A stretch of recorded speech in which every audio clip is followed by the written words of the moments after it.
Quack, quack, quack, quack, and welcome to the DML Podcast. Thanks for coming back to hang out with us. We are recapping the Ducks since last time. Played 10 games now. We recapped the first 5. I mean, if you want to go back and watch that, if you go back in the time machine, by all means, catch up on the podcast. But we're going to be recapping the most recent 5 games.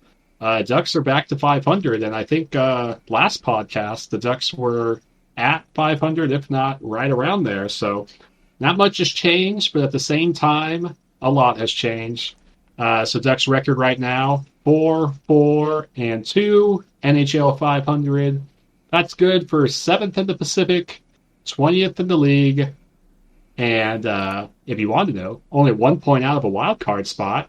Hey, I think we were already out of it by this time last year. Or actually, no, I guess they had a decent start. We started good. Yeah. Yeah, right. Yeah, Kim, how are you feeling about the Ducks since last time? Well, last time I said it didn't feel good. I feel better. Isn't that all? Want to expand on that a little bit? Why do you feel better? I don't know, just because of Dostál, basically, I guess. I don't know. And Zegras starting to look a little better, maybe?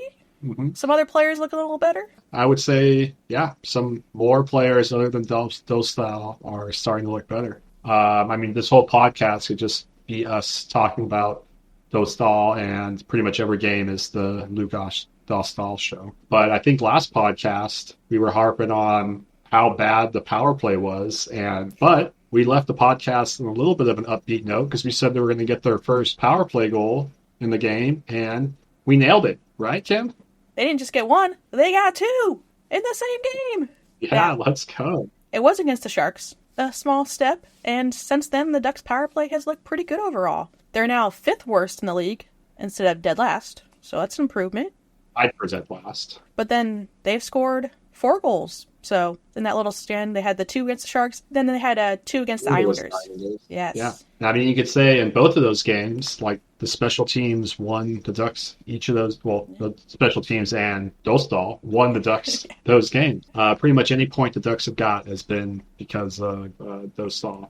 Easily, because they're always being outshot 2-1. Yeah. I don't know the last time we could have said special teams won the Ducks a game. I can't think of recent years that being the case. So that's a nice change. Obviously, overall, we don't want to continue to being outshot, but there are things that are working better. I'm not seeing some dumb drop passes. There still is occasional drop passes on the entry, but the players are more likely to take it in now, or at least dump it in instead of doing the drop pass, which, if you're going at full speed, you can get the puck in the dump in. You can get it back, and then you can set up. Yeah, I mean, there's a smart way to dump in the puck, and there's just I'm just dumping the puck to get off the ice for a change, right? So I feel like the thing I've liked is the variety of zone entries, kind of like you were saying that, sometimes they're skating it in, sometimes, they might be dumping it in, sometimes it might be a pass to enter the zone. But I feel like that's something the Ducks have been kind of missing before, being a little maybe one-dimensional. I mean, that was a big problem on the power play, trying to force that drop pass system, which we're not seeing that now. They do have the variety on the zone entries, and it leads to then some possession time. Like, there's been some power plays where they might not have converted, but the power plays have looked good because they've established, like, they're in the offensive zone majority of the two minutes, which we weren't seeing early in the season, and I don't think we saw at all last season. So definitely good things that we're seeing on the power play.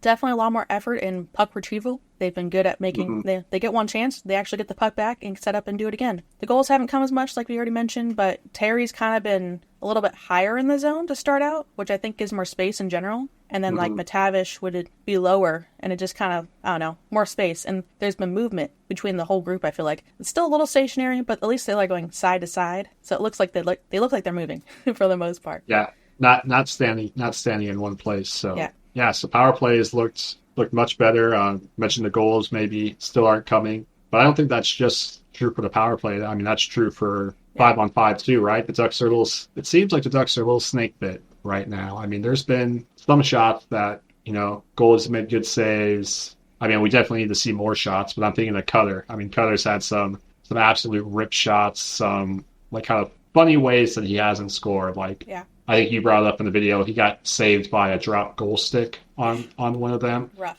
One like fell on top of the goalie's helmet and then bounced over the back of the net. So just they're gonna come. I feel like they're gonna come for Cutter, but now we got Cutter on the topic. I mean, I feel like Cutter's looked much improved, and he might not be scoring, but he's getting assists, and some of those assists are because he's shooting. So Ducks take notes, take shots. It might not lead to goals for yourself, but he's getting points and he's getting assists. He's been very good on the forecheck. He's kind of taken after Z a little bit. We always talk about Z recently, how good he is on the forecheck. And, I guess we haven't mentioned it. Z and Cutter are together now since the last podcast. Yes. And they've been working well together.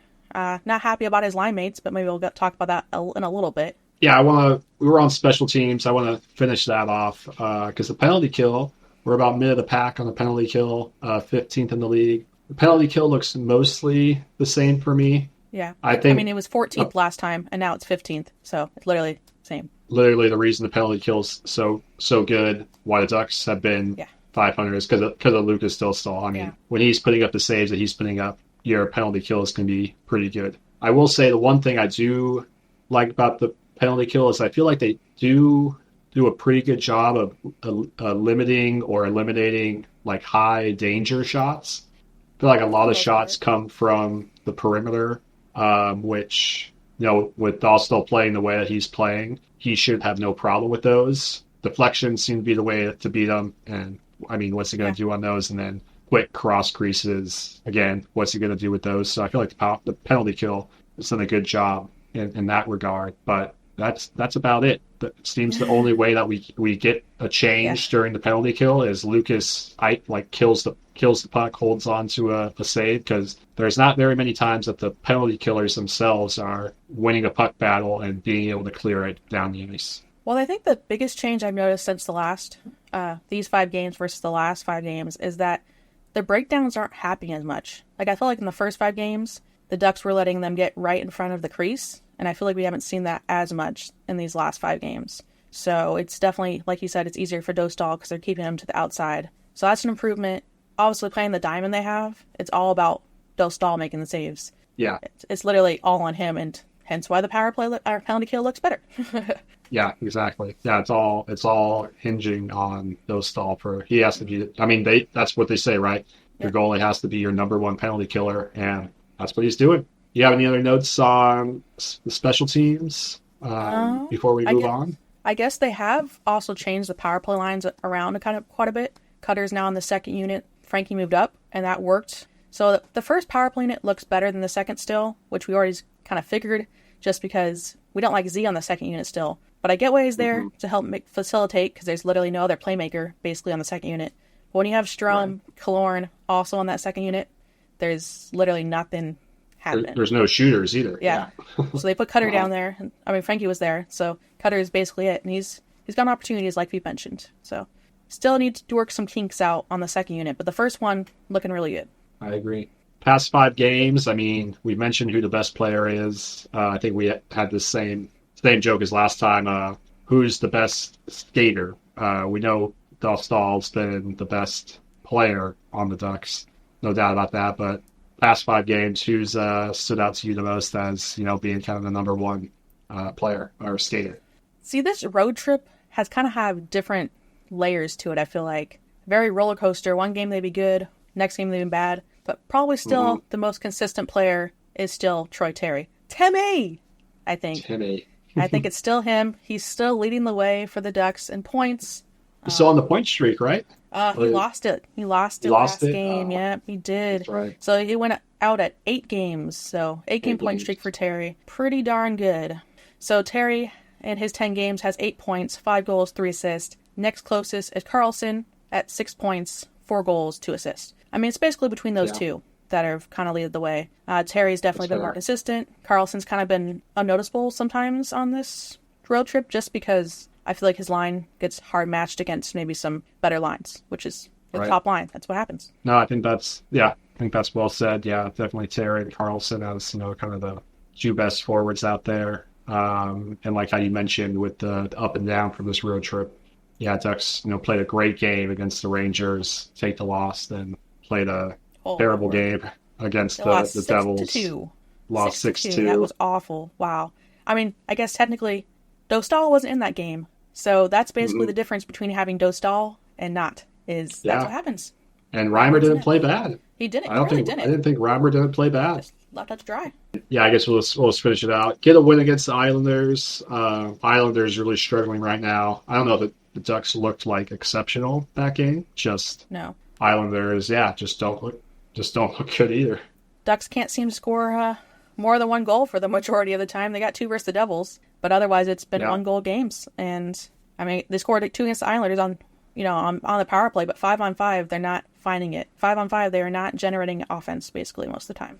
And then last game of the road trip against the Penguins, they get that OT loss. Dostál gets them that point. Again, like you said, not generating offense. I mean, there's glimpses of some good play, but nothing sustainable. And only the one goal in that one.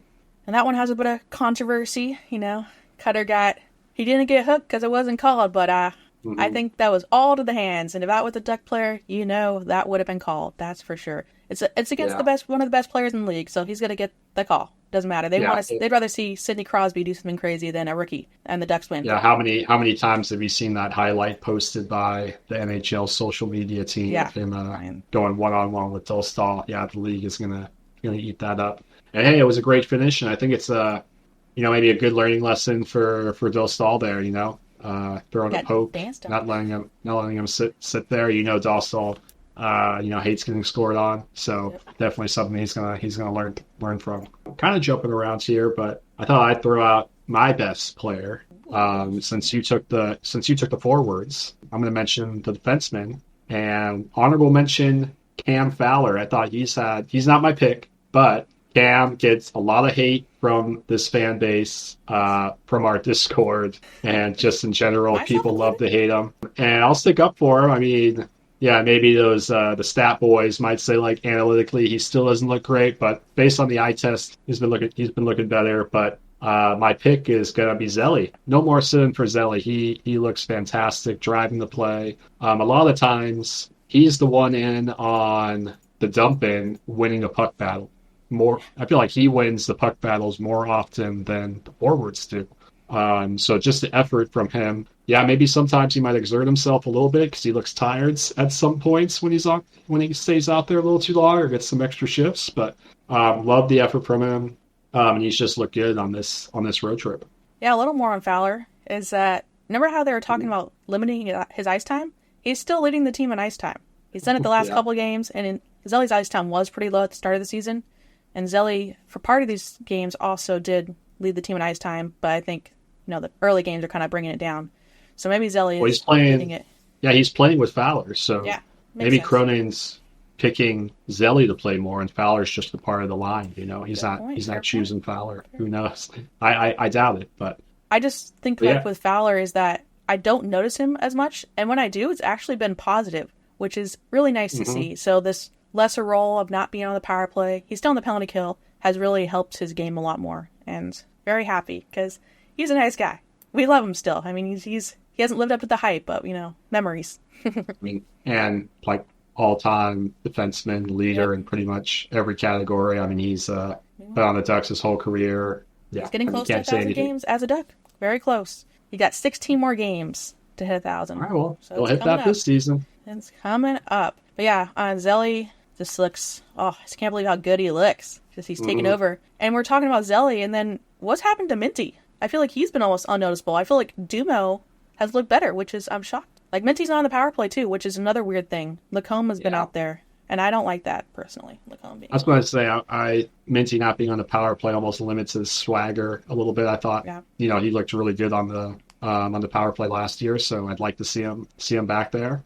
The only thing I would counter that is, maybe I'm not noticing Minty as much, but I'm still not noticing him for the bad things, He's still being solid defensively. Some of the Minty highlights that we have shown, it's like on a defensive play that you might not think too much of, but it's still like a solid play that just might not show up in the normal highlights. So, but not standing out as much as he did last year. He doesn't look bad. Yeah, definitely doesn't look bad. But him and Duma have been rock solid back there. But I guess I was just expecting more. That's all. Overall, I'm pretty happy with the defense. The only one I'm not happy with, who I guess we could talk about now since we're talking about the defense, Leno.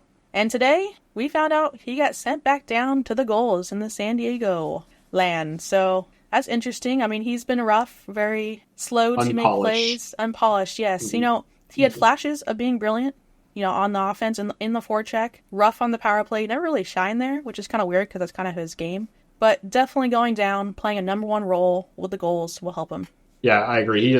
He never looked comfortable in the defensive zone, so that's what I hope he goes back and kind of works on with the goals and maybe some quicker decision-making as well, because in the offensive zone, I thought he looked mostly okay, and especially during the transition, I thought he looked really good. Yeah.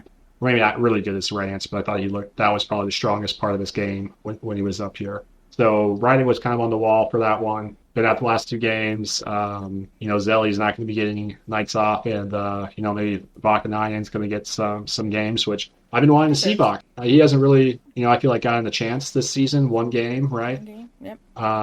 And with Gudis last year, he looked great. So I'm excited to see him back. Did we hear another move? Luneau goes down. Did the Ducks make a corresponding move? I don't think I saw one yet. I did not. Maybe they'll do something with that forward or something. Maybe bring up Sam Colangelo, who's kind of lighting up with the goals right now. Little side note there, but that'd be fun to bring up. That's what I was thinking. We mentioned the Ducks having a hard time scoring goals, and Sam Colangelo, like you said, he's been doing that down in San Diego. So yeah, bring him up while he's hot. Give him a look. Also, I guess Cito's got his first goal since we did the podcast, or was it? Can't remember if we mentioned that last podcast, but he got his first goal and first game-winning goal. He got 2 goals in one game, so he's scoring it 2, so that's nice. Little change there. Goals still suck. Yeah, we're going to talk prospects. But a lot. Yeah, and we're going to talk prospects. I think Beckett Seneca was just starting to heat up last time. He's on fire, and just so excited for him. We've seen Ducks prospects on the defense side lead in these categories for defensemen. So it's just nice to have a prospect that's doing that as a winger, which is something that, you know, this team needs. A goal-scoring winger. A goal-scoring winger. Yeah, exactly. So, yeah, absolutely great to see. I think a large part of the Ducks' success also during this road trip is there's been some line shuffles, and some of these line shuffles have created some chemistry that, you know, hopefully these lines will stay together a little bit longer and just, you know, build on that. So thought we could just go through the lines as they're listed, and we can talk about the players as we go through it. But number one line right now, we have Fabry, Carlson, and Terry. Yeah, this line has been put together now for 2 games. Cronin's really mixing up those lines. Really, the Devils game after that terrible game, the lines have been mixed up. So in the Islanders game, we saw completely different lines. It's looked okay. Like Carlson and Terry connected, I believe, for a goal. But it's not as good as when Terry was with Vetrano and Strome. That line was carrying us, and it's just not working as well. Like, Terry and Carlson were together a lot last year, and it wasn't perfect, but also Terry was not as good. So it looks better than it did last year for them too, but still not perfect, I'd say. Yeah, Carlson and Terry, I feel like have similar games in that they're kind of not puck hogs, but, you know, they like to possess the puck. So sometimes that looks great, right? But other times, I don't know if you can have like 2 of those on the same line. And then Fabry on the other end looks great on the forecheck. You know, reminds me a little bit of a Cogs back in the day with his speed. Hopefully scores a few more goals on the breakaway. He only got 1 chance so far on the breakaway, I believe. So he's 0 for 1 there this season for Fabs. Yeah, but then I don't know if he's the answer on the top line with those 2. We really need a goal scorer up there. So maybe hopefully, you know, Cutter can get. I like seeing Cutter move down to get some confidence, but hopefully he can like kind of grow. I guess more on Fabry is that analytically, he's like one of the worst players so far this season and like the whole league, which is crazy because he literally looks so good to us. I just don't. Yeah, like the eye test. I feel like that's the problem with some of the analytics is that, you know, based on the eye test, it doesn't always mesh. I feel like you have to take both of those into account because that's always they show that chart after every game of you know, good plays, bad plays, whatever, and he's always seems to be at the bottom one. But then you think of the game, and it's like I don't really it doesn't make any sense. But hey, maybe I just need to be educated more on that stuff because I surely am not. Then going to the second line, we got Vetrano, McTavish, and Ryan Strome. I mean, it sounds like a solid plan considering how hot they were last October. They were carrying us last October, but it has not looked as great. Strome looks normal without Terry on his line. Still and by normal... Better. Yeah, slightly by better. By normal, what do you mean? I mean, slightly better than he was last year. Like, at least he looks like an NHL player still. I mean, like, last year it was debatable sometimes. So he still looks good, but McTavish, man, what is going on with him? He looks slow. He keeps falling everywhere. On the power plays look great. He's leading the Ducks in assists, but 5-on-5, he just doesn't seem to have it. Now I know what it is. Yeah, like you said, this line was so good last year. I'm surprised that wasn't the line to start the year with, but they've gone back to it. And yeah, I feel like a lot of it is, McTavish just not looking great, like you said. He's not driving the line like he did before. And I mean, also some of that's on Petrano. He's not scoring at the pace that he was last year either. Empty netter. Ooh. Yeah, hopefully that gets it going. Yeah. But Strome also, when he was on Terry's line, Strome looked like a brand new hockey player. I guess a lot of that was on Timmy, but he still looks serviceable. And the other thing about McTavish, besides, the poor play and maybe some poor skating, is he's got to be leading the team in PIMs, and if not leading the team, if not leading the team in penalties, he's leading the team in the most boneheaded penalties, because the penalties he's taken have not been good. Actually, okay, well, I got the numbers. So McTavish has 12, and then Vetrano has 10. Vetrano's always up there. He's just so feisty. And those penalties, like, I can get upset with them, but, penalties of passion I don't get as upset with. But penalties of, like, just not using your head, just being dumb or being lazy, just drive me up a wall. And McTavish hasn't taken a penalty where I've gone like, oh, that was a smart penalty. I think there's been one. Okay. Personally, I'll give him one. Okay. But yeah, most of the time, because he's so slow. 6. I think someone in our Discord mentioned that he is one of the slowest players in the league. He was last year, and so far it's shaping up to be, which is why he takes so many stick infractions. So he can't skate fast enough, so he has to reach. And guess what happens when you reach? The refs teach, right, as they say. Refs teach. I like that. Let's see. Anything else to say about that line, or ready to move on to line number 3? I don't think it's sustainable of staying together. I don't think it will be together for long, based on play. That's fair. Line number 3 is where Cutter has gone down on the left wing. Zegras now at center, and Kaloran drops down on the right wing. Holy moly, Zegras looks like a new player back at center. I am so happy. Mm-hmm. And gotta talk about his defense. My goodness, I am so impressed. He's doing all the little things. The forecheck, even locking down Palmieri, I mentioned in one video. He literally he stole the puck, went back the other way, and got a shot on net. And he makes Kaloran look like an actual player. Defense to offense. Defense to offense, Talking about Zegras' defense is, he only weighs like 170 pounds. Or how much did he say? I forgot how much he said. 175 pounds clip. With the timers, Jokes aside, I feel like he plays like he's a much bigger guy. He just knows how to use his angles and kind of block people out, or kind of get in between people and the puck, or use the boards to his advantage. So the two-way game for Zegras has been much improved, but that could be like a little bit to the detriment of his offensive game, because we haven't seen a Z goal. We're waiting for that, and he is more of a playmaker. Not a real goal, but not a real goal. He's a Bo Grew special. That's what he's got right now this season. What's that again? His only goal in the NHL is a empty netter, Bo Grew. Like 50, 60 games. Catching strays out here, man. Catching strays. Yeah, poor Bo. Kim still has a vendetta against them. I think in our preseason lineup one, I wanted Cutter and Z together, so I'm excited to see that. This is just like the haters gonna hate line, the two most polarizing players in the Ducks together. And I feel like it's just a good match. I feel like they play with the same edge in their game, and Z is the playmaker. Cutter manifesting a Cutter goal here soon. He's gonna get it going. And he's so fast. Cutter. I am so shocked how fast. Like, he was in the defensive zone and he beat like 3 Pens players for his breakaway. Too bad he didn't pull a move though. He just decided to shoot it, which respect. At least he hit the net that day when he got a shot on net. Yeah. Killer, like you mentioned, like Z's making him look good, but it's like I look at that line and I question why Kaloran is on that line, but or why it works. But or why it works in general. It looks weird to me. I don't know why. It looks weird with him on there, but I guess I probably might say that about Killer on any of these lines for the most part. He's had a rough go. He got a goal, so maybe I should get off his back a little bit. Beautiful setup by. So, but that line was last game was the Ducks' best line. Hopefully, they can build off of that. On to the fourth line. We got McGinn still on the left, Lundestrom in the center, and Leeson on the right. And Ross Johnston featured in 2 games in the Devils and the Islanders back-to-back We knew Ross would be on the Islanders game because the Islanders love him for some reason, Gotta love. I mean, everyone has their grinder player they love. Like, I love Big Dick Nicolas Deslauriers back in the day. Don't say I have the same affection for Ross Johnston. He is cute though. Blockhead. Yeah, so the fourth line, hasn't looked the same as when the season first started. The fourth line used to look like the best line on the team.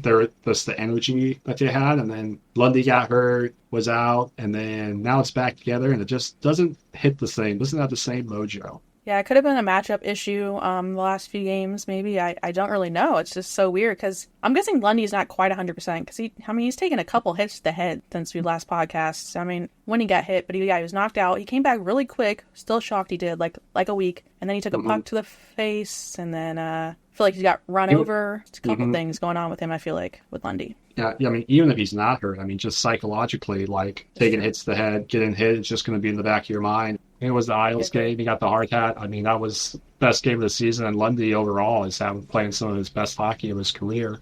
Always been good defensively and on the forecheck. So he did start overtime against the Pens just because Karlsson can't win faceoffs. That's another thing about Karlsson we didn't even mention. He is struggling on the faceoff. He's like at 22%. Like, ouch. He was 34 last year. So a massive drop there. Such a shame we don't have Getsy back with us because teaching them. Karlsson needs it.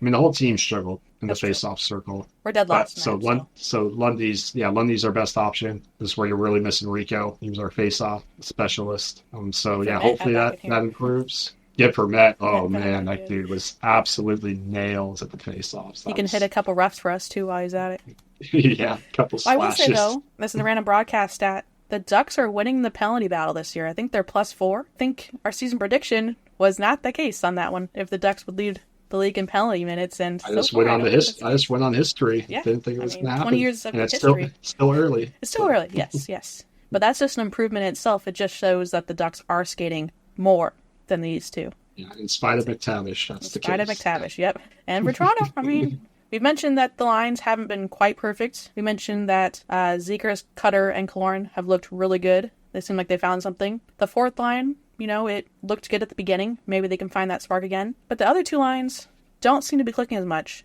And Terry was dominant for Toronto and Strome. So maybe you put that line back together. You keep the other two I mentioned earlier. And then you move McTavish up to the top line. And he's not playing center, folks. He is playing wing. People have talked about it everywhere, I feel like, in the Discord, on Reddit, on Twitter. I've seen it. It sounds weird because Verbeek has mentioned McTavish as his two-way grinder winger. And so far, he has not been that. For center, yeah. I'm already talking about him as a winger, That's what I'm saying. Yeah, he's already a winger in your mind. Already a winger. I like that. I mean, we tried to experiment with Z at the wing. Why not McTavish? Because the experiment with Z didn't work. We put him back at center. He looks good. McTavish is at center. Not looking good. And I feel like even on power plays in the past, McTavish has played winger then. Yeah, he's not playing the center position on the power play. He also is very good on the boards. So that's his body and his game is suited to board play, which is a winger role. And also his defense still doesn't look good, and that's more defense than that's a center role. Was playing more defense. Exactly. So maybe the winger would give him some more offensive opportunities. And at this point, Cronin's mixing the line so much. Why not try something new? So one thing we never tried. Like you said, like at center, a lot more defensive responsibility and a lot more skating, which we know Mason it's very true. Has a lot to improve there. So put him at winger. Maybe doesn't have as much responsibility defensive wise, doesn't have to skate so much up and down the ice. Maybe it leads to less penalties for him since he's not always lagging behind his guys supposed to be marking. So I like the idea, and I feel like we've seen enough games now, 10 games now. That's the 8th way through the season. So, and we found some lines that work. So we're really just kind of fine-tuning at this point. We did the big shuffle. Wow. I guess you could say you threw some bleep at the wall. And we saw some stuff that stuck. So now let's kind of fine tune it. And if you said this at the beginning of the season, let's put McTavish on the wing. But I thought you were crazy. But now after I've seen some games, I don't hate it. It's just so funny because Verbeek has been very adamant about how Zegras is a left winger, and yet he's back at the center. And McTavish is this, I've already mentioned, two-way grinder. Needs to play a tough game. He wants him like Kachuk. And so far he hasn't had it. And then it's just like, what is Verbeek seeing now? I think Cronin actually said Cronin said the Kachuk thing, sorry. But yeah. Yeah, well, I think the thing that we've seen, with Cronin and even Verbeek is that they can change their minds. They're not Like, Not a man's other words so far, unfortunately. They make mean, these little comments that have not hold up to be true. Sorry, I'm not saying that right now. So yeah, but they've shown that they will try different things. I guess that's a change from the past. Yeah, I just never thought we'd change the line so much. I feel like Cronin's really feeling the heat to perform, and I don't know if that's just from the fans. You know, he's seen all the comments from the fans saying they want him gone, or is that Verbeek actually, or is that Verbeek actually doing something? Because Verbeek said he'd be more involved. How involved is Verbeek in these decisions? Is the real question. I wonder. That'd be very interesting. I was wondering that too, because I remember him saying that, and like from us where we sit looking in, haven't really seen him being more involved. So you just wonder what's happening behind the scenes there. The road trip at the beginning of the season, the first 2 games, but I have not heard from the broadcast that he has been on the other games. And so hopefully Derek Lee gets on the road and maybe can give us a heads up with curiosity. Yeah, the Leaser, as he likes to be called now by the Stromer, by the Gaston. By Dostál. All right, well, we did the 4 lines. I mean, we gave our thoughts on that. There's promising there. Definitely some promising pairings going on in lines, so happy. I mean, we can talk about the defense. The defense, there hasn't been much change. As much, if any movement. We got Fowler and Zellweger. We got mentioned. We talked about Zelly being like kind of my pick as the best looking D-man, and Fowler honorable mention. I feel like that pairing. They have a similar game style. Similar game style, and I also feel like Zelly's he seems like a quiet guy, but I think on the ice he definitely seems like more talkative. So I feel like feisty little guy. With little man. Fowler, definitely feisty. But I guess the thing with like you mentioned, they have similar games. I think Zelly has the skating, Fowler used to have. Fowler still has some smooth skating, but it's definitely not where it used to be. So I think it's surprisingly working. It worked last year, and it's great to see it still working again. Fowler's still smooth, but he doesn't have the speed that Zelly has anymore, for sure. Then we go to the second line, Minty Dumo. Maybe the most solid defensive line on the team. Just Dumo has been an absolute godsend for this team. He's just so poised and composed. He just doesn't make mistakes. He might not, doesn't. and he leads the transition too. Like I thought he was just going to be like I didn't know much about him. I thought he was just going to be basically stay-at-home defenseman, and he is so much more than that. He will lead the rush out of the zone if he needs to. His hockey IQ is just off the charts. One of Verbeek's greatest signing or trades or whatever. And I just wish he was under. It's so crazy. Yeah, I just wish he was under contract for longer. Yeah. It's so crazy to me that Labushkin was a 4th-round pick in a trade, and now we got Dumo for a 4th-round pick. Adds up quite the variability of skill, I feel like, there. Yeah, absolutely. I think I mentioned that last podcast, but I still can't believe it. I really hope Dumo gets re-signed almost at this point, because trade-wise, he probably doesn't have that much value. Most year to get like maybe a 3rd or a 2nd round, and if we can lock him up for maybe a couple years, do it easily. He makes great breakout passes, just makes everything so easy for everyone else, and especially Minty. Yeah, and if there's anyone I want the young players to emulate, it's Dumo. And I feel like even the comments by Cronin or Beek, don't remember who said them, but the way Dumoulin plays is how they talk. They want the players to see how Dumoulin, there might be he might be under pressure. He still manages the time. He knows he has, makes the pass, or uses his body, protects the puck, and then makes the pass. It's just he just doesn't even have to think about it. He can beat players off the line. Yeah. I'm just like, whoa, you're so big. How? Could just go on and on about Dumo, and then Minty being his partner. Last year, Minty was the most all-around defenseman for the Ducks, so there's no wonder why this pairing has just been absolute nails for the team. Now this pairing, next one, might be the worst pairing so far, to be honest. Lacombe and Gudas. I know. It kills me to hear that. Gudas just hasn't gotten it going for me this season. El Capitan. Makes me sad because I'm working on getting a Gudas jersey, getting it stitched, so that's in the works. And I did it just because I wanted to have, first captain, New Jersey, and it made sense. And now I'm not gonna lie, a little bit of buyer's remorse. I was between Gudas, Leo, and Dostál, and man, the other two were just. Leo could pick it up a little bit, but man, Gudas has picked up the hitting a little bit, but same intensity that we saw last year that, made the fans love him just hasn't really come out. Like, he's probably trying to tone it down a bit for being captain, but that's what we need. We need his feisty energy. Like you mentioned, that's the reason why he's captain. He's not leading by example as much, and maybe that's because he's on the 3rd pairing. What's his ice time? I'm curious. 5th most in ice time, or as technically 4th most, because you can't count Dostál in the net. But he's still pretty high in minutes. Part of that could be because of Lacombe too. Like, that doesn't look as good. Because what happened to Lacombe? Preseason, everyone's talking about how great he is, the man strength. You know, he's very manly. They really hyped him up. Almost like they're hoping to trade him. Almost how much they hyped him up now at this point. He has not looked as good. I mean, he looks the same to me as last year. He had promise last year. He played decently, but then he made like some of the passes that he's made, to the other team. He was doing that last year too. So I feel like there just hasn't been that much improvement in this game, and the only improvement I see is in his acne. Yeah. He's been on the proactive. Proactive. Yeah. His hair looks better too, not as crazy. Gone as the bumblebee stung by the face look. But he's taking a bigger role. You know, he's on the power play, and I guess he got taken off the first unit, but he's still in the second unit. And like we mentioned, the second unit looks bad, and that's partly because of him, because the point man kind of controls everything. So it'd be very interesting to see if they put Minty back there, like we mentioned, just to change it up, to get that second unit in, because Minty can lead a power play, no problem. We saw it last year, so I would love for him to get the chance. Yeah, so hopefully Lacombe can turn it on and show something. Otherwise, it might be time to see some Vax and Gudis back together. Top 5 in the league defensively. Yeah, we could definitely see that. Hey everyone, had so much fun last time that we're jumping in here the next day. This morning at the practice today, got some new lines to look at. The blender is still on. So line 1, we're going to have Fabry, Carlson, and Ryan Strome. Kim, how do you feel about that?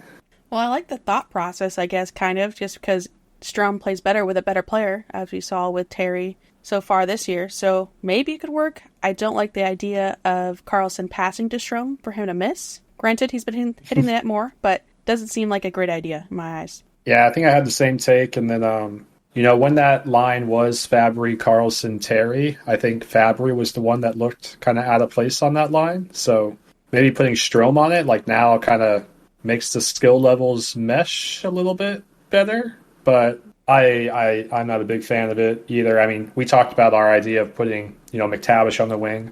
I still think I would like that experiment, but it looks like the Ducks are really trying to get McTavish going, because the second line is going to be Vetrano, McTavish, and Terry. So giving McTavish maybe 2 of the best goal scorers on the Ducks.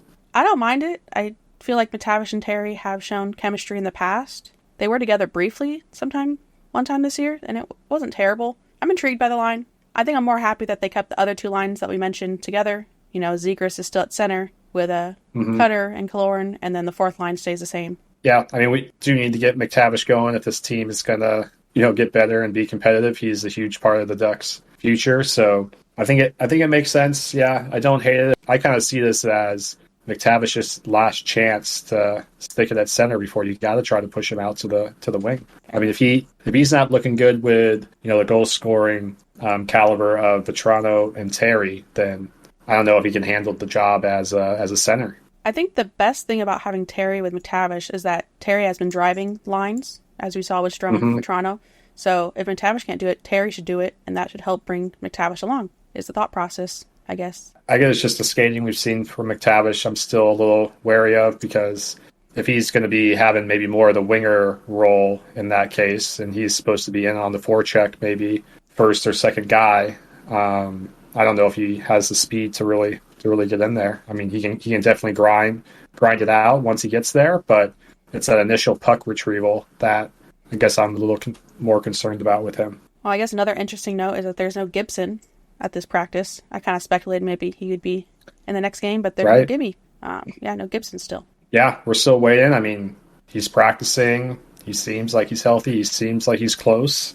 Yeah, so not much else from the lines. We mentioned, lines 3 and 4. We like seeing them stay the same. And the defense is staying the same. The pairings at the practice were all the same, with back 9 being the odd one out. So nothing else is going to change there. So let's jump back to past Sean and Kim. We've talked about the goalies.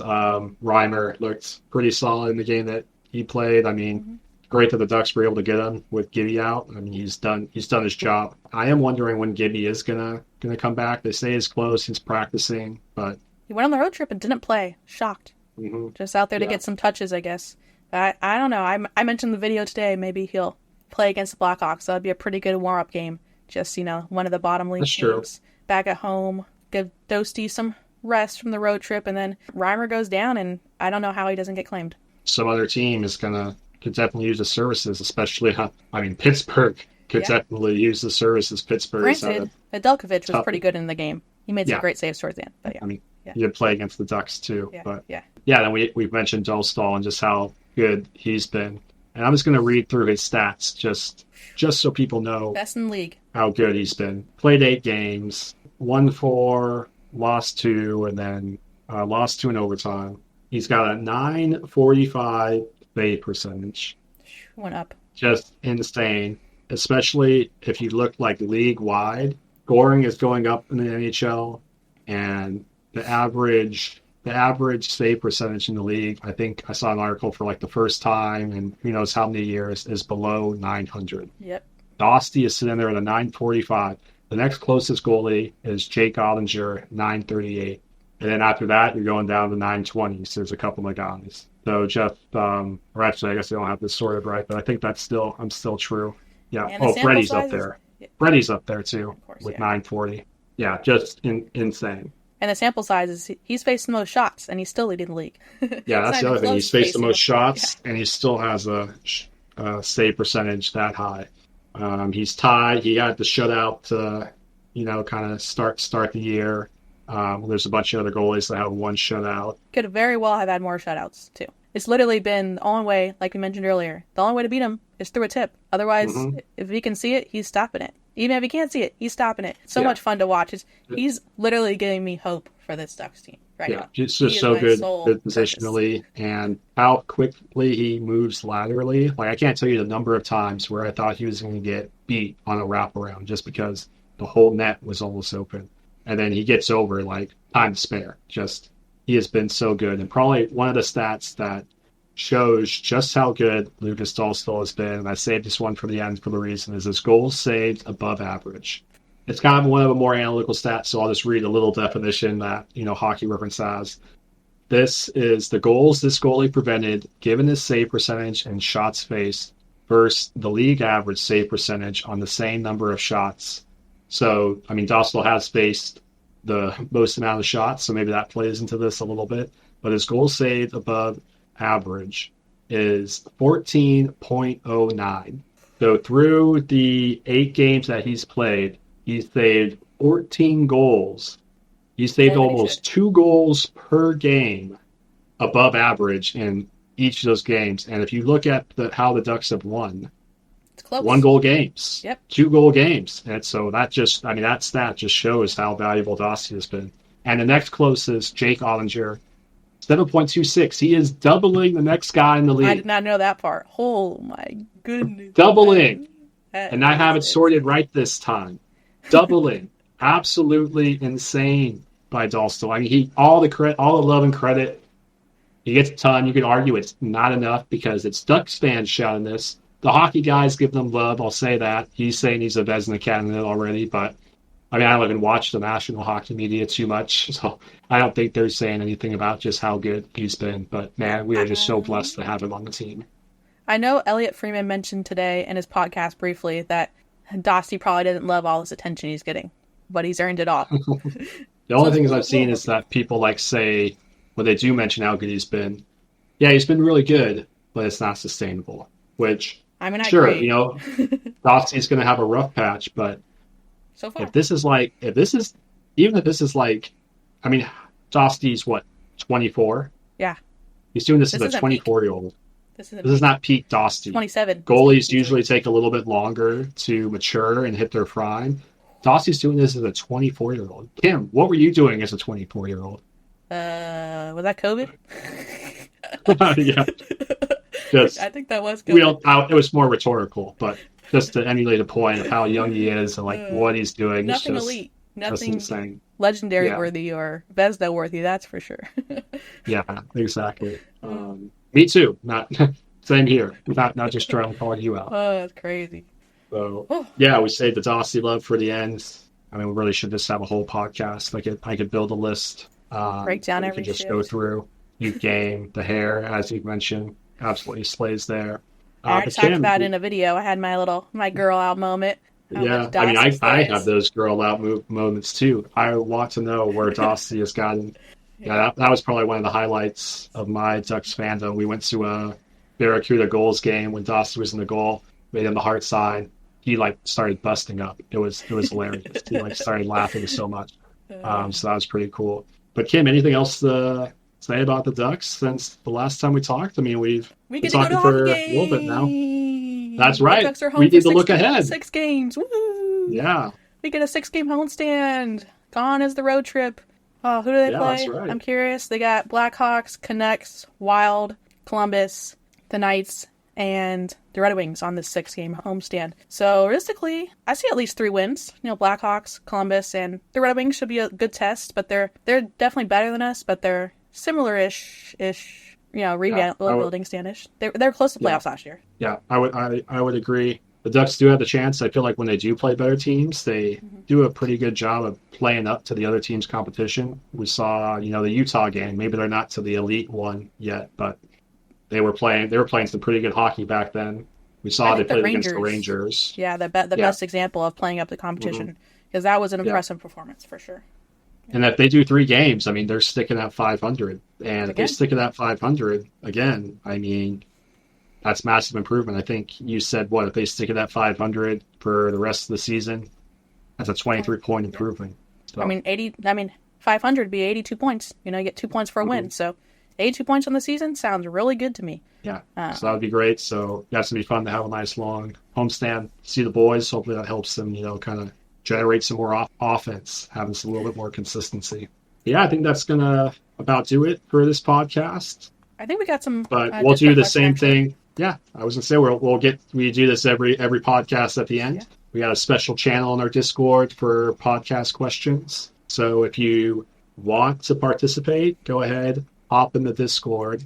We have a lot of fun in there. Every game, there's a game chat. It also is just a great way to stay up to date with the Ducks, because me and Kim are in there, and there's also some other absolutely Ducks fanatics in there. So pretty much anything Ducks related goes down that server. So there's really you can't really miss any sort of Ducks names. There might even be some news you don't want to see in there related to the Ducks. So get in there.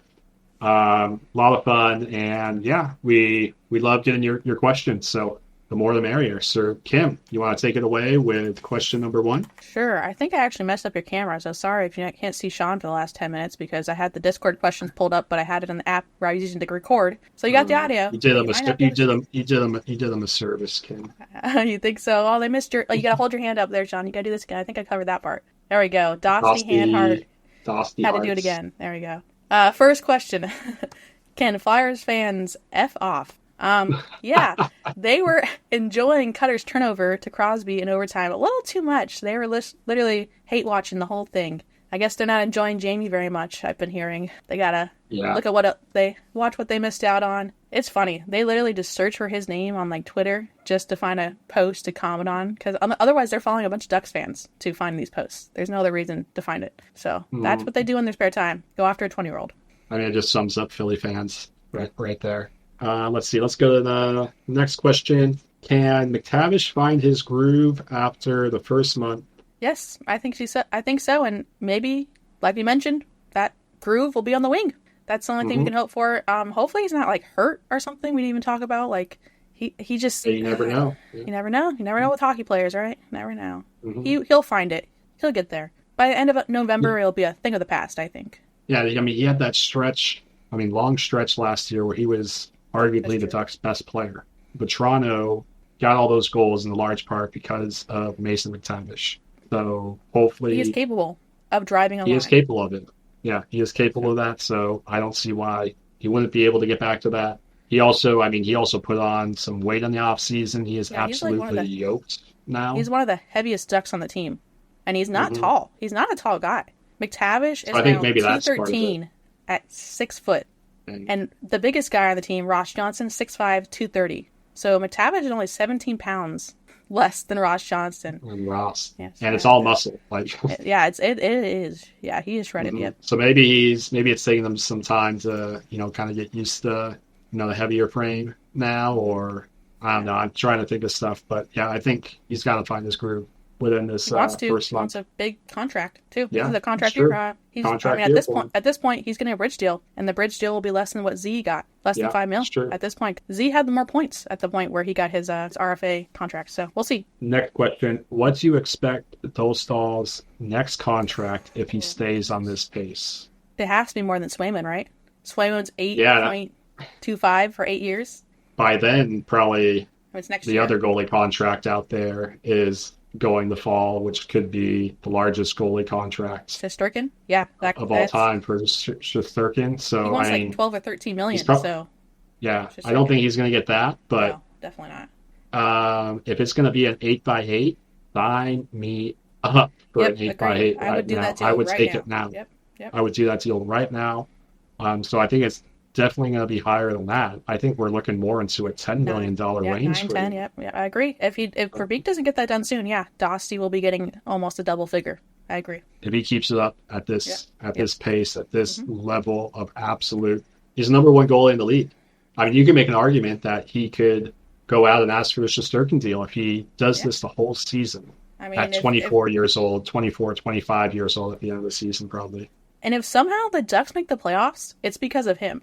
And literally, then you're asking for the $10 million easily, no problem. If you have a goalie on your team that is saving you 2 goals a game, giving you chances to win, like looks so good doing it. Oh yes, the flow, the perfect slay. I need to know where that suit is from. That green suit. That green Pinstripe. suit. That green pinstripe suit. I mean, I wouldn't look as good in it probably, but still, that suit is absolutely amazing. But yeah, I think if I had to pick a number, 10 million. 8x10? Yep. 8x10? Another question. Yeah, I'm just saying, extend them now would be 8x8. Yep. I'm sold. Questions.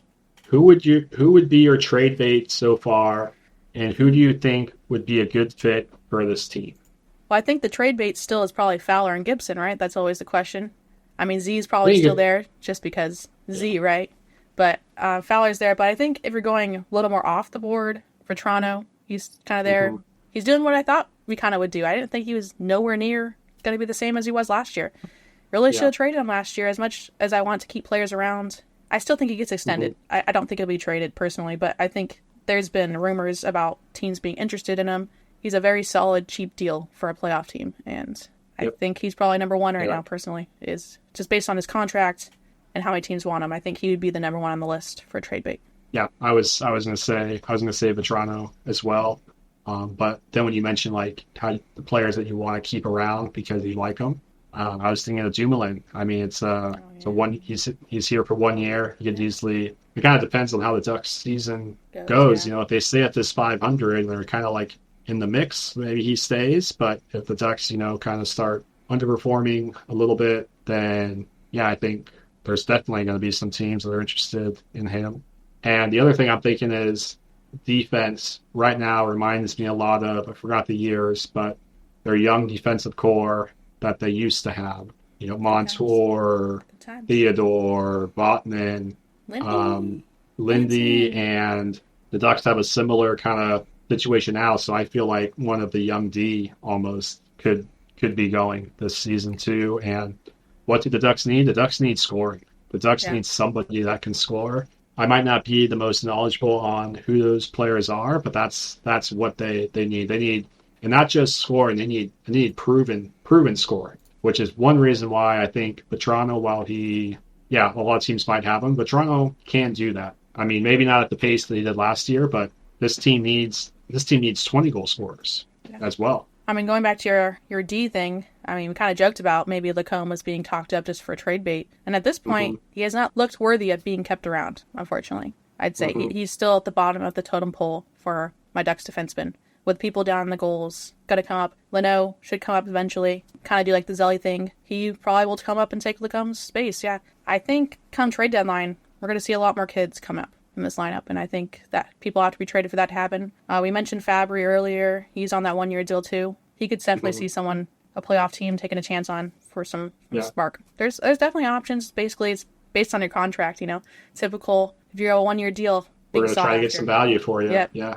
And obviously Fowler trade talks haven't really gone anywhere with Fowler, but that's still on the board. Verbeek mentioned it. Gibson's always a possibility, but I just don't ever see it really happening. Yeah, well, Gibby's been hurt, so I think that plays part of it. So now maybe when Gibby gets some more games Was into he there, really maybe hurt, those, though?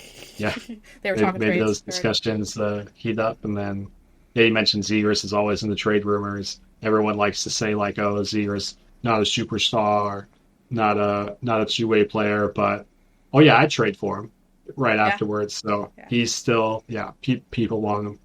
So we got, what is your reaction to the fact our defense is worse this year so far than last? Even the Sharks and Blackhawks have better statistics. Only Dostál is stopping us from joining. I'm based on the eye test. To me, the defense looks better. I'm sure the stats aren't saying it because, yeah, Dostál's carrying our butt for everything. We get stuck in our zone a lot still overall, but shot-wise, yeah, we're getting outshot, but it doesn't look as bad as last year. It's still not good. Nowhere near good, but it looks better to me. Yeah, I think that it looks better. And again, maybe the stats aren't backing that up, but I feel like what last year we were always saying, like, leaving the goalies out to dry with all these cross creases. And I feel like we're not seeing that happening as much this year. This year, they're doing a good job getting sticks in the passing lanes and not letting those super high danger type of shot occur. Next question. Should the Ducks be renamed to the Anaheim Dostals? I mean, sure, why not at this point, right? I would like the Anaheim, the mighty Anaheim Dostals or the Anaheim mighty Dostals. You know, we can go a little bit vintage with it. Like it. Or the mighty Dostals of Anaheim. Oh, there we go. Throwing in a little Angels flair. Okay, moving on. With our rebrand, do you have any ideas on what a third jersey for us can look like? It's gotta be black, right? Or the OG colors, but I think go full black would be pretty sick. But they're going to want a pop of orange in that, and then that's going to really look like a Flyers jersey then. So, but I think, yeah, going back to a retro look with the new logo, I could definitely see that happening. I also think the Reverse Retro 2.0 is still like one of my favorite jerseys, so a new version of that. Maybe that's what the retro is, you know, because that's basically what it's a reverse retro. It is going to the retro, but maybe it's that just going even more retro with the old colors, because the bottoms of that jersey, I just love the diagonal at the bottom. I wish there was something. I really wish the Reverse Retro 2.0 was our away jersey, a modernized version of that. So I could see something like that. And you know how well the Eggplant and Jade sells, so I could definitely see in the future the Ducks doing that. New goal song. Is it better, worse, or meh? We kind of talked about it briefly on another podcast.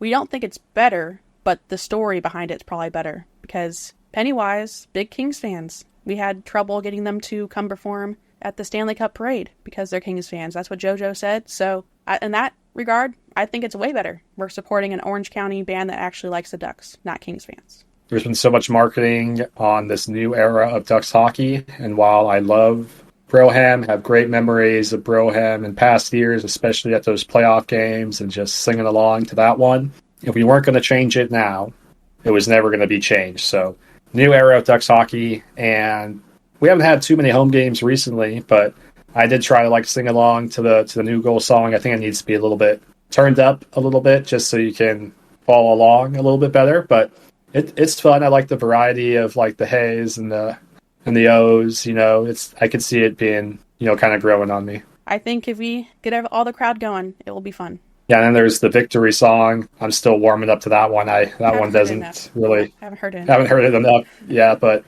they were saying when Broham switched that goal song had the longest reign of goal songs across the league. And if that's true, then I feel like Sweetness as the victory song has been around even longer than that. I don't remember there ever being a different victory goal song for the Ducks. And now it's kind of funny because they play it during stoppages and play now, and it just seems weird hearing it then, because I was always just the victory song. But probably another thing, kind of old man yelling at the clouds, sort of about change. I think we made this joke before, but I hope I get sick of the new song. And we got another question. How is the Learn to Play program going? Well, we haven't played since our Learn to Play program. When was that? It was a month ago at least now? Wasn't that long ago? At least 2 weeks, 3 weeks. Yeah, we need to go back for a skate for sure. But nothing but good things to say about the Learn to Play program. Definitely need to keep doing it just because I feel like we took a long break and I just felt really tired after, I was dead. Keep skating. I just wish it was so expensive to go skating. It's $20 every time. stuff. And also, I feel like we've like gone now that like public skate's fun and stuff, but really we just need to be going to stick time. Just and that's even more money. That's like $27, isn't it, or something? And that's even more. But I feel like that's kind of to the point where I'm like public skate's like almost too busy sometimes. So you can't like really get like a good practice in. And yeah, I feel like we just need to start doing stick time. Next question: are there any future collaborations in the works with other channels / promotions? Not that I know of. Kim might have more, but this is sparking some ideas that maybe me and Kim need to talk about doing some of this, because our past collaborations and giveaways and stuff were always like a lot of fun. So yeah, we need to crank that up again. I mean, we could start by bringing some guests on the podcast. Maybe it could be an opportunity to start working with other people. I do have some little inside information. Not sure how much I can really say, but Woman in Sports Night. Some big things are going to be happening for the Duck My Life channel. Woman in Sports Night. Yeah, and that's coming up in early December, right? Yeah, December 5th or 6th, I think. So I really don't know how much I can say, but I just know that Duck My Life might be getting some stuff at night. So that's kind of crazy. The Ducks are noticing the channel and other women's, podcast, Cherry Bomb, Lacey, double hockey sticks is always at the forefront of these kind of things, and she's kind of setting it all up. But yeah, so that's exciting stuff for sure. So if you don't have tickets yet, December 6th, some stuff will be happening. And also, it's not just December 6th. If you can't go to the game on Saturday, the day after the game, there's another event at Great Park from a Women's Sports Night. So I will be at that too. Oh, that's awesome. I can't wait for that. I can't wait to see. I don't know what Kim's going to be doing, but if Kim's getting any sort of attention, it's always a good watch because Kim's nervous. Kim's nervous with this podcast even. So I mean, she's like, oh my goodness, extra tension. But I think, crazy. Yeah, I mean, there's been other stuff that we've like talked about doing, so maybe we just need to like take some action and like kind of put it out there. So maybe more to come on that. I mean, we've talked about like maybe just doing a meetup before a game, or maybe like we planned like a public skate thing to go for or something. Oh, I guess there's lots of stuff. We kind of have talked about this. Is how the Kings do that? They come to our home opener and fill the building. We've talked about maybe we could set something up where we go to the Kings Stadium, the crypt, fill their barn with some Ducks fans, get the word out. I don't know how that would work, how we get tickets. That's something we'd have to look into, but could be something fun just to take it back to them. Yeah, we want to get like a pulse on that, so that's something you guys would be interested in. Let us know in the comments. Come jump in the Discord. Let us know. I would think, the channel has grown a lot, but we still, could probably use some help. So I think that's something that we would probably look to partner with, other Ducks creators on, just to get the word out and try to figure it out logistically how we would do that. But that's something I would love to do, because I'm just imagining kind of how the Kings have done. They didn't really do it as well this past game, but last season was so good. Yeah, but last season and preseason, they take up a whole section. So I would just like absolutely love to be able to, kind of throw something like that in their face. But even as much as I hate going to LA, this would be a reason for me to do that. So, and also that'd just be like a cool thing. The channel's grown quite a bit. It'd just be cool, kind of be able to do something a little bit bigger than what we've been doing. So let us know if that's something you'd be interested in. All right, I think that did it. That's another one in the books, Kim. It's been a pleasure as always, and it's been a pleasure talking to all of you out there. Thanks for listening. Thanks for watching. We really appreciate the support. Kim puts a lot of effort into these and all the videos. So if you want to support her, and there is a membership on YouTube, there is donation links. Any little bit would help, or just keep watching. We're just super appreciative of the growth the channel has had. Thanks to the people that have joined and done donations. Thanks to everyone. And thank you for watching. And go Ducks! My life, DML, our passions high. In Orange country, let's fly. Oh, so high. Orange, black, and gold, our colors shine. Anaheim Ducks for all time. Go Ducks forever will be. Duck my life, DML, Orange country, let's fly together. Anaheim Ducks now.